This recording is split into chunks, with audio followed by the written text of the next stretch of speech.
네, 몸이 불편하지 않으시면 우리 다 같이 일어나셔서 하나님 말씀 같이 보도록 하겠습니다. 사무엘상 7장 1절부터 4절까지 말씀입니다. 기럇 여아림 사람들이 와서 여호와의 궤를 옮겨 산에 사는 아비나답의 집에 들여놓고 그의 아들 엘리야사를 거룩하게 구별하여 여호와의 궤를 지키게 하였더니 걔가 기럇 여아림에 들어간 날부터 20년 동안 오래 있은지라 이스라엘 온 족속이 여호와를 사모하니라. 사무엘이 이스라엘 온 족속에게 말하여 이르되 만일 너희가 전심으로 여호와께 돌아오려거든 이방 신들과 아스다로스를 너희 중에서 제거하고 너희 마음을 여호와께로 향하여 그만을 섬기라. 그리하면 너희를 블레셋 사람의 손에서 건져내시리라. 이에 이스라엘 자손이 바알들과 아스타롯을 제거하고 여호와만 섬기니라. 아멘. 아멘. 사랑하는 성도 여러분, 저는 미국에 처음 와서 머물렀던 그 아파트 렌트 계약서를 아직도 가지고 있습니다. 아내는 왜 그걸 굳이 가지고 있어? 버려야 되는데 라고 하는데요. 저는 아직도 그것을 가지고 있습니다. 왜냐하면 그 계약서는 저에게 있어서 의미가 있습니다. 미국 땅에 와서 첫 작은 거처이기도 하고요. 또 막상 한국에서의 모든 이력과 경력이 미국에 오는 순간 아무 소용없더라고요. 왜냐하면 저에겐 크레딧도 없었고요. 또 지금 가지고 있는 모든 환경들을 누군가가 코사인 해주지 않으면 아파트를 얻을 수 없는 상황이 펼쳐지더라고요. 그리고 주인과 얘기하다 보니까 매니저랑 얘기하다 보니까 석 달치를 미리 내래요. 저에 대한 신용에 대한 그 부분들이 불분명하니까. 그래서 결국은 과정 속에서 갑자기 많은 돈을 또 내야 되는 상황이 펼쳐지고 또 우리 문모세 목사님이 코사인을 또 해주셔서 또 그 모든 과정들 가운데 계약서에 이름이 오르게 됩니다. 8151 4가 스트리트 아파트 넘버 C 부에나 팍 캘리포니아 90621 이게 제가 처음 살았던 장소의 이름입니다. 주소 이름입니다. 사랑하는 성도 여러분, 제 기억 속에 왜 이 주소가 여전히 시간이 많이 지났음에도 불구하고 남아있을까라고 생각해보면 저는 낯선 땅에서 하나님께서 미국 땅에 하나님께서 저희 작은 거처를 마련해준 장소이기도 하고 하나님께서는 한국에서만 일하신 것이 아니라 하나님께서는 미국에서도 미리 예배하시고 또 준비하시고 하나님께서 함께 하셨던 그 시간들이기 때문에 저에게 있어서는 은혜의 표지판이기도 합니다. 사랑하는 성도 여러분들에게도 동일한 다른 사람들이 보기에는 별로 그렇게 중요하지 않을 것 같지만 우리 성도님들이 간직하고 있는 각자만의 은혜의 표지판이 있을 거라고 생각이 듭니다. 저는 오늘 본문 말씀을 보면서 특별히 오늘 에베네셀이라는 그 단어 가운데 처음부터 승리의 장소는 아닙니다. 우리는 에베네셀 하면 승리의 장소로 기억하고 있기 때문에 에베네셀은 항상 하나님이 역사하셨던 여기까지 우리를 도우셨던 하나님의 은혜로 기억하지만 사실은 사무엘상 4장에 보시면 에베네셀은요 이스라엘의 블레셋에게 절대적으로 패배했던 사건이기도 하고 언약궤를 뺏겼던 그 장소가 바로 에베네셀이라는 사실을 보게 됩니다. 그러나 7장에서는 하나님의 도우심으로 기념하는 이름으로 바뀌게 되는 에베네셀의 이름으로 바뀌게 됩니다. 여러분 같은 자리인데요. 결론이 다릅니다. 무엇이 이 차이를 만들었을까? 네, 성경을 말씀을 묵상하다 보면 하나님께서 이스라엘 백성들이요 하나님에 대한 마음의 차이가 이 전쟁의 승리와 패배로 펼쳐진 것을 보게 됩니다. 하나님을 필요할 때만 끌어쓰는 자리에서는 패배의 자리가 되고요. 또 하나님 앞에 전심으로 죄를 버리고 하나님 앞에 나아갈 때는 또 승리의 자리가 되었던 것을 우리가 말씀을 통해서 보게 됩니다. 그렇기 때문에 우리에게 하나님께서 오늘 이 말씀을 통해서 우리가 하나님을 이용하려고 할 때 오히려 에베네셀은 패배의 자리가 될 수 있다는 사실을 먼저 기억하셨으면 좋겠습니다. 사무엘상 4장에 보시면 이스라엘 블레셋과 싸우다가요 4,000명가량의 사람이 죽게 됩니다. 살아온 장로들은요 어찌하여 여호와께서 오늘 이 전쟁에서 패배하게 되었는가라고 하면서 오늘 정말 이 전쟁에 패한 이유가 무엇일까라는 질문을 하게 됩니다. 여러분 질문 자체는 너무나 옳은 질문입니다. 그런데 그 질문을요 하나님 앞으로 가져가지는 않습니다. 우리가 지난주에 함께 나눴던 히스기야 왕은요 사네립의 편지를 받고서 많은 사람들에게 찾아가서 그 편지에 대한 내용과 어떻게 전략을 짜야 될지 의논한 것이 아니라 그 편지를 하나님의 전에 가서 펼쳐놓고 하나님 앞에 나아가는 모습을 보게 되었거든요. 그런데 지금 이스라엘의 장로들은요 전쟁에서 4,000명의 사람들이 죽은 상황 속에서 정말 그 문제를 가지고 하나님 앞에 기도로 나아가는 것이 아니라 자신들이 계획할 수 있는 대책할 수 있는 회의로 나아가는 것을 보게 됩니다. 그래서 그들의 회의 결과의 끝은 뭐였냐면 우리가 전쟁에서 패배했던 이유는 언약궤를 가지고 가지 않았기 때문이다. 왜냐하면 광야에서도 이스라엘 백성들은 언약궤를 항상 앞으로 움직이는 데 있어 나아갔거든요. 그리고 수많은 전쟁 가운데서도 언약궤를 항상 동행하는 가운데 전쟁에서 승리했기 때문에 이번 전쟁에 있어서 언약궤를 가지고 가지 않았기 때문에 이 전쟁에서 지게 된 것이다 라고 장로들은 판단하게 되고 결정하게 됩니다. 그래서 이제는 언약궤를 가져가서 이제 블레셋과 싸우면 우린 반드시 승리할 것이다 라고 하면서 언약궤를 가지고 전쟁에 들어가게 됩니다. 이스라엘의 진영에 들어가게 되니까 언약궤를 보는 순간 이스라엘 백성들이 환호성을 지르고 난리가 났습니다. 와, 드디어 언약궤가 왔으니 우리가 이 전쟁에서 승리할 것이다 라고 하면서 함성을 지르기 시작합니다. 근데 이 함성 소리를 듣고 블레셋에 들릴 정도로 그 함성에 블레셋도요 역시 뭐라고 얘기냐면 그들의 신이 진영에 들어왔다 하면서 두려워하기 시작합니다.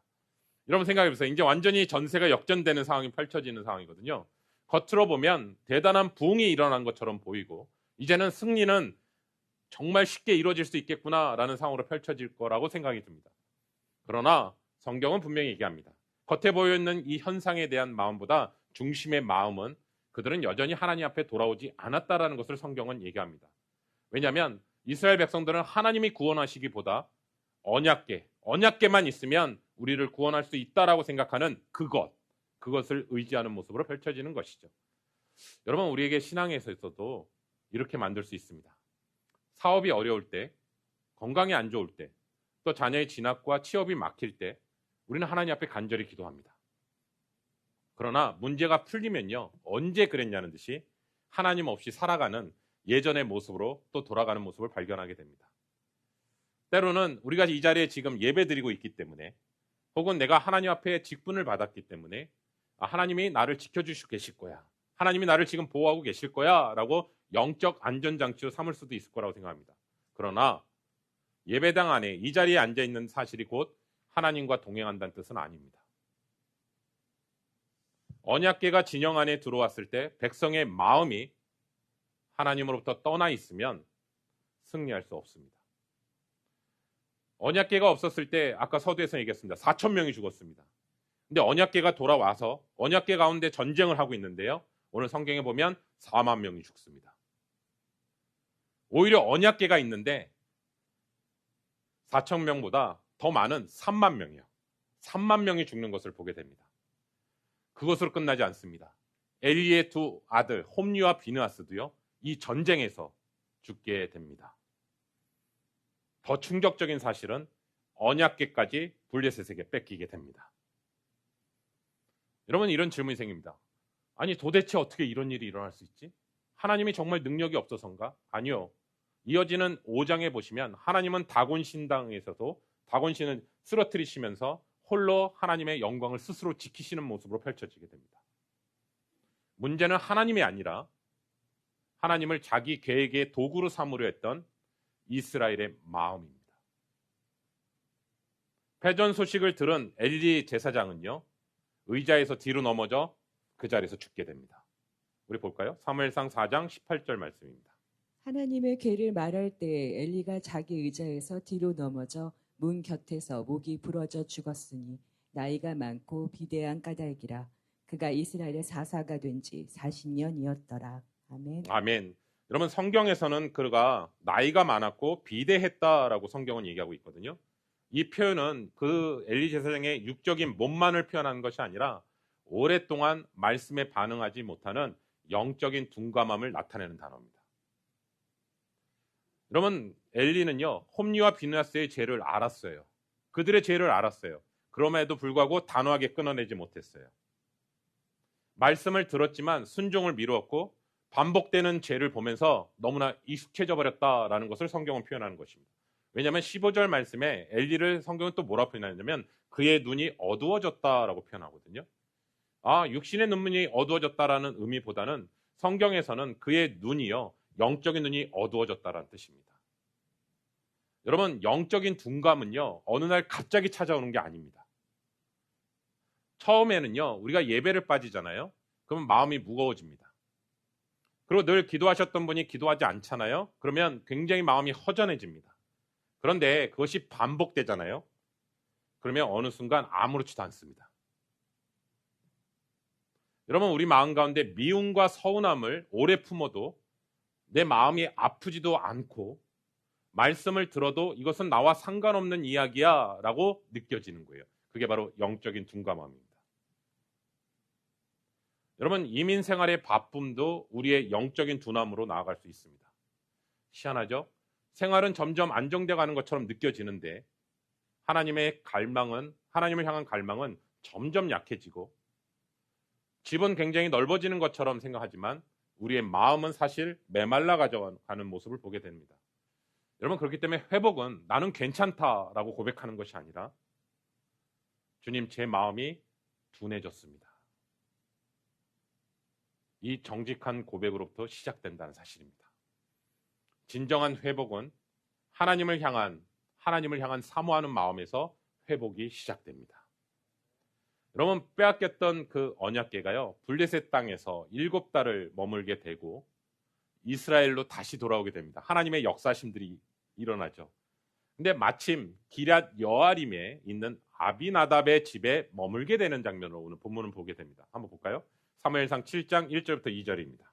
기럇 여아림의 사람들이 와서 여호와의 궤를 옮겨 산에 사는 아비나답의 집에 들여놓고 그의 아들 엘리야사를 거룩하게 구별하여 여호와의 궤를 지키게 하였더니 걔가 기럇 여아림에 들어간 날부터 20년 동안 오래 있은지라 이스라엘 온 족속이 여호와를 사모하니라. 아멘. 아멘. 사랑하는 성도 여러분, 우리가 신앙생활하다 보면 쉽게 무기력해지는 이유가 뭐라고 생각하십니까? 하나님을 믿지 않아서라기보다는 하나님을 우리의 삶의 중심이 아닌 한 부분으로 모시기 때문입니다. 우리는 시간이 남으면 말씀을 읽고 문제가 생기면 기도하고 형편이 허락되면 예배드리려고 합니다. 그러나 하나님을 언제나 뒤로 미루면서 우리의 삶이 변화되기는 기대할 수 없습니다. 여러분, 언약궤가 기럇 여아림에 들어왔을 때 아비나답의 가정은요, 하나님의 그 언약궤를 소중히 받아들이는 것을 보게 됩니다. 여러분, 오늘 저는 이 성경을 유심히 보면 3절 말씀 한번 보여주시겠어요? 죄송합니다. 2절 다시 한번 보여주세요. 어떻게 표현하고 있냐면 아비나답의 집을 소개하면서 성경은 산에 사는 거룩하게 구별하여, 그 단어가 저는 들어오더라고요. 왜냐하면 제사장의 직분이 중요한 게 아니라 거룩하고 구별된 마음이 중요한 장소. 특별히 성경에서 산이라는 장소의 의미는요, 하나님 앞에 만나는 장소를 의미하고 구별된 장소를 의미할 때 이 단어를 사용합니다. 그러니까 아비나답의 집은 우리 눈으로 봤을 때 화려한 집은 아니에요. 그 가정이 하나님 앞에 어떤 마음으로 나아갔냐면 하나님의 임재를 가볍게 여기지 않았고 하나님을 섬기는 일을 특별히 구별해서 엘리야사를 그 자녀에게 맡기게 하고 삶의 자리를 구별해서 드렸다라고 성경은 얘기하는 것이죠. 여기서 구별했다라는 뜻은 이런 마음이더라고요. 세상과의 단절을 의미하는 것이 아니라 삶의 우선순위를 하나님께 드렸다라는 뜻입니다. 남는 시간에 하나님을 찾은 것이 아니라 말씀과 기도로 정한 시간을 따로 하나님 앞에 구별해서 드렸다라는 것을 말씀을 통해서 보게 되는 것이죠. 여러분, 형편이 좋아지면 예배 드리는 것이 아니라 어려움 속에서도 예배의 자리를 지키는 것입니다. 신앙의 변화는요, 더 강한 자극을 받는 데서 시작되는 것이 아니라 하나님께서 내 자리를, 삶의 자리를 내어드리는 데부터 시작된다라는 것을 오늘 성경은 보고 있습니다. 사랑하는 성도 여러분, 저는 오늘 말씀을 이렇게 묵상하면서 저와 우리 귀한 성도님들이 거룩한 도전이 됐으면 좋겠습니다. 저와 우리 귀한 성도님들의 가정이 아비나답의 가정이 되기를 소원합니다. 정말 그것에 대한 하나님의 언약궤, 하나님의 임재를 정말 갈망하고 특별히 하나님 앞에 그것을 구별하고서 우리의 삶이 넉넉하지 않는다 할지라도 하나님의 말씀이 너무나 귀하기에 기도의 자리를 지키는 성도들이 계시다면 하나님께서 그 자리 가운데 역사하실 줄로 믿습니다. 여러분, 언약궤가요, 아비나답의 집에 몇 년 머문지 아세요? 20년이요. 20년이 머물러 흘러가는 것을 보게 됩니다. 성경은 그냥 딱 한 구절로 표현합니다. 그런데 이스라엘에게 있어서 사람들의 마음 가운데 답답한 마음이 올라오기 시작합니다. 왜냐하면 블레셋의 압박은 계속됐고요. 잃어버린 영광, 하나님의 영광은 전혀 회복되지 않은 상황이 20년 동안 계속 펼쳐지게 됩니다. 그런데 이스라엘 백성들의 마음 가운데 일어나는 변화가 일어나기 시작하는데 그것은 뭐냐면 이스라엘 온 족속이 여호와를 사모하니라. 여러분, 본문 속에서 사모하다라는 뜻이 이런 뜻이더라고요. 애통하다 부르짖다. 여러분, 이스라엘의 진짜 회복의 시작은 눈물의 애통함, 회개에서부터 시작된다는 거죠. 여러분, 그들은 이렇게 생각했습니다. 하나님의 손 안에 있는 승리만을 원했습니다.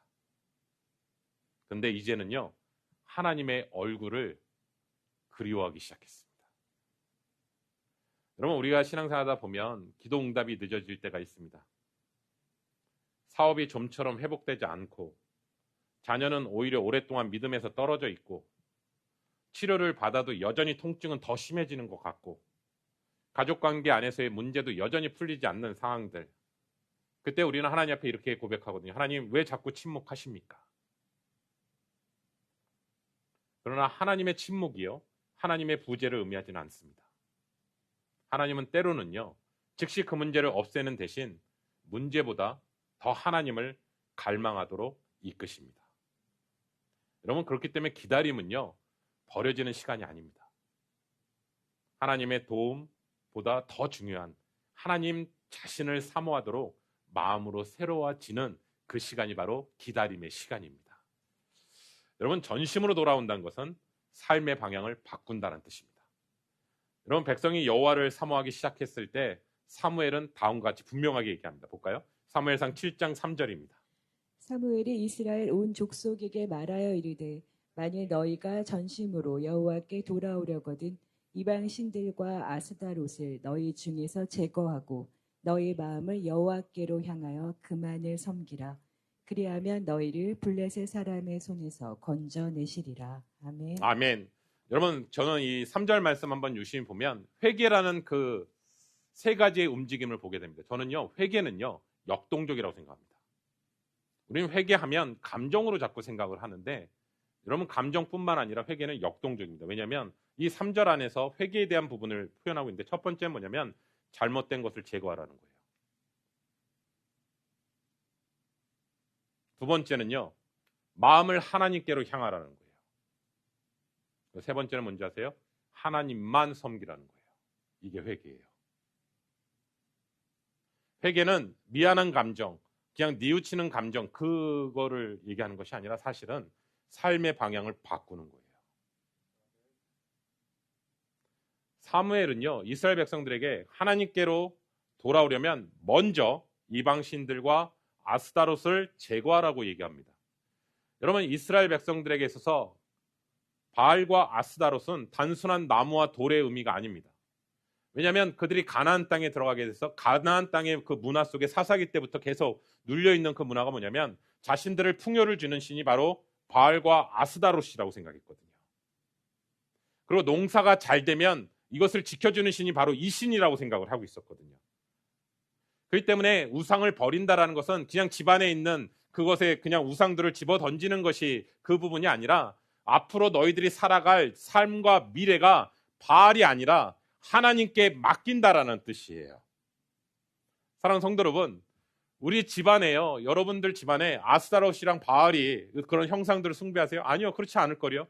그런데 우리의 마음 가운데 여전히 그 우상은 하나님보다 더 사랑하는 것이고 하나님보다 더 의지하는 것이거든요. 그러면 어떤 분에게 있어서 아스다롯과 바알은 뭘까요? 돈일 수 있겠죠. 어떤 분에게 있어서는 자녀일 수도 있겠죠. 또 어떤 분에게 있어서는 성공일 수 있겠죠.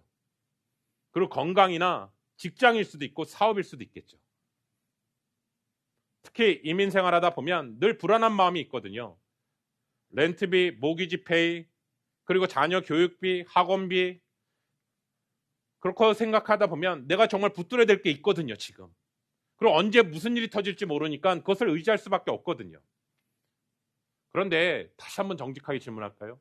정말 우리의 안전이 하나님께 있는 것이 아니라 눈에 보이는 체킹 어카운트, 세이빙 어카운트, 주식 투자에 점점 그거에 대해서 통장의 숫자에 믿기 시작한다면 그 물질이 어느 사이에 나에게 우상이 될 수 있죠. 그러므로 우리 정직하게 한번 질문하는 것이 오늘 말씀 앞에서 나는 정말 하나님을 더 의지하는가? 아니면 정말 돈을 더 의지하는가? 재정의 문제를 만났을 때 나는 그 문제 앞에서 기도하는가? 아니면 계산하고 있는가? 하나님께 주신 그 물질을 감사함으로 사용하고 있는가? 아니면 다 내 것이라고 여기고 있는가? 그렇기 때문에 헌금 생활도요, 이 믿음과 연결되어 있습니다. 헌금을 드리는 것은 하나님께서 우리의 돈을 필요로 하시기 때문이 아닙니다.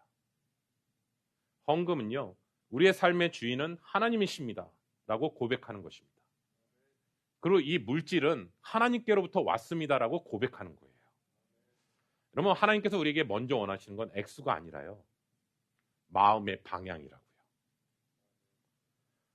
그래서 형편이 나아질 때까지 미루기보다 작은 것이라도 감사와 믿음으로 구별하여 드리는 훈련을 먼저 하셔야 합니다. 우리는 때로는 이럽니다. 큰 돈이 생기면요, 하나님 교회를 위해 크게 드리겠습니다. 저에게 좀 재물이 갑자기 많아지면요, 그때 하나님께 드리겠습니다라고 얘기합니다.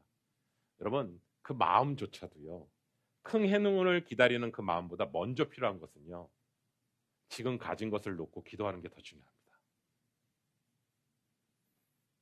기대를 품고 어떤 일을 사용하기 전에 그 작은 일이라도 그것을 감사함으로 드릴 수 있는 그 마음, 그 마음의 방향이 더 중요합니다.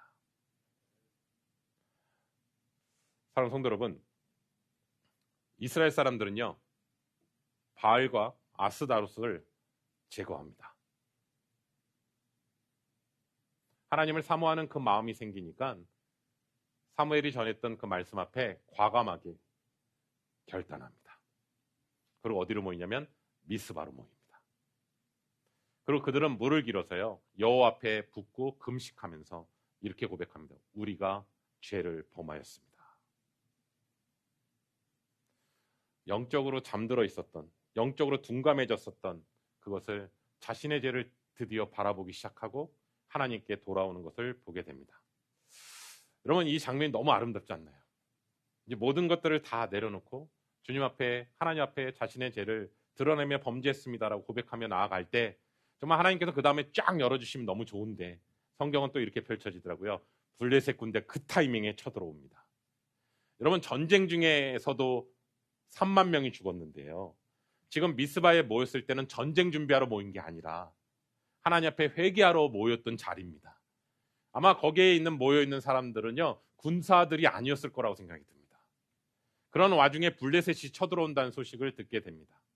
공교롭게도 회개하고 있을 때예요. 여러분, 하나님께로 돌아왔으니까 이제 문제가 없을 거야? 아닌 것 같아요. 왜냐하면 오히려 위기가 더 가까이 오고 있습니다. 여러분, 우리도 하나님 앞에 예배를 드리고, 아 그래, 내가 이렇게 하나님 앞에 결단해야지, 그래 하나님 뜻 가운데 이렇게 살아가야지 라고 결단하면 상황이 좋아져야 되잖아요. 그렇죠? 오히려 이전보다는 더 좋아져야 되는데 상황이 더 어려워지기 시작합니다. 그런데 이스라엘 백성들이 달라진 게 하나 있습니다. 그 어려운 상황 속에서 이스라엘 백성들이 사무엘에게 뭐라냐면, 우리를 위하여 하나님 앞에 쉬지 않고 부르짖어 기도해 주십시오. 이게 달라졌어요. 근데 사무엘이 그 얘기를 듣고 어린 양을 잡아 온전한 번제로 드리는 장면을 보게 됩니다. 사랑하는 성도 여러분, 저는 이 장면 너무 이상하지 않나요? 지금 한시가 급하잖아요. 하나님 앞에 기도 드리는 거는 이해가 될 것 같아요. 그런데 번제를 드려요. 여러분, 느껴지세요? 이게 좀 가능할까? 왜냐하면 지금은 예배 드릴 때가 아니라 싸울 때 아닌가요? 그렇죠? 지금 당장 눈앞에 들어오는 상황 속에서. 근데 지금 사무엘은 지금 뭘 하는 걸까요? 이 예배를 통해서 하나님 앞에 어떤 마음의 믿음을 고백을 드리는 걸까요? 이 승리는 군사의 힘이 아니라, 군대의 숫자도 아니라 오직 하나님께로만 달려 있습니다. 이것을 믿음으로 드려지는 행위인 것이죠. 여러분, 사무엘상 4장에서 전쟁 가운데 숫자가 아니라는 것을 처절하게 깨달았고, 이 전쟁의 승리는 오직 하나님이시다라는 것을 얘기하는 것을 보게 되는 것이죠. 여러분, 그렇기 때문에 우리에게 자꾸 위기가 찾아오잖아요. 위기가 찾아오면 마음이 조급해지는 것이 아니라 오히려 더 하나님 앞에 엎드리는 시간인 것이죠. 믿음은 문제가 사라진 다음에 예배하는 것이 아니라 문제가 밀려오는 순간에도 하나님 앞에 예배를 드리는 것입니다. 네. 우리 가정과 자녀와 건강과 재정의 어려움 만날 때도 제일 먼저 미루는 게 기도입니다. 제일 먼저 가까이 오는 게 염려와 걱정입니다. 그러나 그때는 염려할 때가 아니라, 걱정할 때가 아니라 하나님 앞에 더 가까이 나아가 기도할 때라는 것을 오늘 사무엘을 통해서 하나님께서 우리에게 주신 말씀인 줄로 믿습니다. 여러분, 전쟁보다 예배를 먼저 선택하십시오. 염려보다 먼저 기도하십시오. 우리가 하나님 앞에 부르짖을 때 하나님께서는 우리의 기도를 들으시고 우리가 감당할 수 없는 그 싸움을 친히 하나님이 싸워 주십니다. 여러분, 블레셋이 가까이 올 때 어떻게 하셨을까? 여러분, 사무엘이요, 하나님 앞에 기도할 때 하나님께서 내가 이렇게 싸울 거야 라고 말씀해 주시지는 않았잖아요.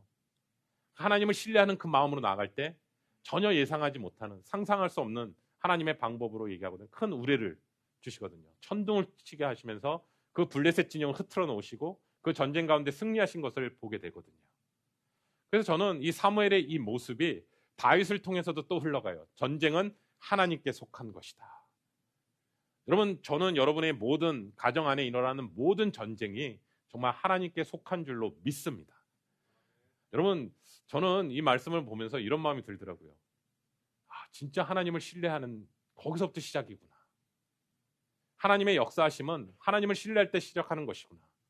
그리고 전쟁이 끝난 후에 사무엘은요, 미스바와 센 사이에 이렇게 고백합니다. 여호와께서 여기까지 우리를 도우셨다. 우리가 잘 싸웠기 때문이 아니라, 우리가 잘 전략을 짰기 때문이 아니라 승리의 중심에는 하나님이 있으셨다라는 것을 보게 됩니다. 저는 여기 말씀 가운데 여기까지라는 그 단어 속에는요, 많은 시간의 눈물이 있었고요, 많은 시간의 기다림도 있었고요, 그리고 그때마다 붙드신 하나님의 은혜가 있었음을 보게 됩니다. 여러분, 에베네셀은 이제까지 저는 아무 문제가 없었습니다, 그 선언이 아니라 지금까지 하나님께서 나를 인도해 주셨던 것처럼 앞으로도 나의 삶에 하나님이심을 믿음으로 고백하는 것이 바로 에베네셀의 하나님이라는 것을 보게 됩니다. 여러분, 이 자리에 계신 분들 중에 저를 포함해서 다 각자의 실패의 자리가 있거든요. 어떤 분은 사업의 실패, 그 사업만 생각하면 마음이 무너지는 분도 계시고, 어떤 분은 관계의 상처, 또 어떤 분은 자녀의 문제, 또 어떤 분은 건강의 위기, 또 어떤 분은 신앙의 침체도 생각할 수 있을 거라고 생각합니다. 근데 우리는 하나님이 그 과거를 지워버리시기만 하시는 분이 아니라 오히려 그 자리에서 하나님이 우리를 만나시고 오히려 다른 사람의 상처를 다시 품을 수 있는 통로로 사용한다는 것을 보게 됩니다. 저도 이제 이 말씀을 묵상하면서 이렇더라고요. 하나님, 제게 있는 그 상처를 지워주시옵소서가 아니라 그 상처의 현장에서 주님을 만나게 하여 주시옵소서. 그래서 그 말씀 가운데 에베네셀로 바뀌게 되는 것을 보게 되는 것이죠. 사랑하는 성도 여러분, 저는 오늘 이 시간이 여러분의 신앙의 터닝 포인트가 됐으면 좋겠습니다. 제가 유심히 요새 이렇게 보면 하나님이 쓰시는 사람들을 이렇게 보잖아요. 목회자일 수 있고 평신도이신 분도 있고 다 공통점을 제가 좀 발견하게 됐어요. 그게 뭐냐면요, 자신의 삶의 중심에 하나님을 둔 사람들입니다.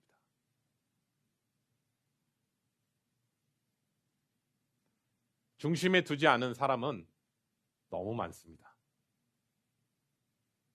근데 차이점은 딱 그거더라고요. 하나님을 정말 내 마음의 전심으로 중심을 두고 살아가는 사람에게는 오늘의 말씀처럼 에베네셀의 하나님이 되십니다. 우리가 더 이상 4,000명에 속하지 않았으면 좋겠고요. 더 이상 3만 명에 속하지 않았으면 좋겠고요. 성경에서 말하는 아비나답, 엘르아살, 사무엘, 하나님 앞에 뜻을 정하고 거룩히 구별하여 하나님 앞에 드려질 때 그 하나님은 지금도 우리의 삶 가운데 역사하실 줄로 믿습니다. 이 마음이 회복될 때 진정한 부흥이 일어나기 시작하고 또 하나님 앞에서 다음 세대에게도 그 믿음이 흘러갈 줄로 믿습니다. 여러분, 저는 오늘 우리 성도님들에게 거룩한 도전을 하기를 원합니다. 하나님의 말씀을 입에서 떠나지 않게 하십시오. 하나님의 말씀을 소리내어서 묵상하십시오.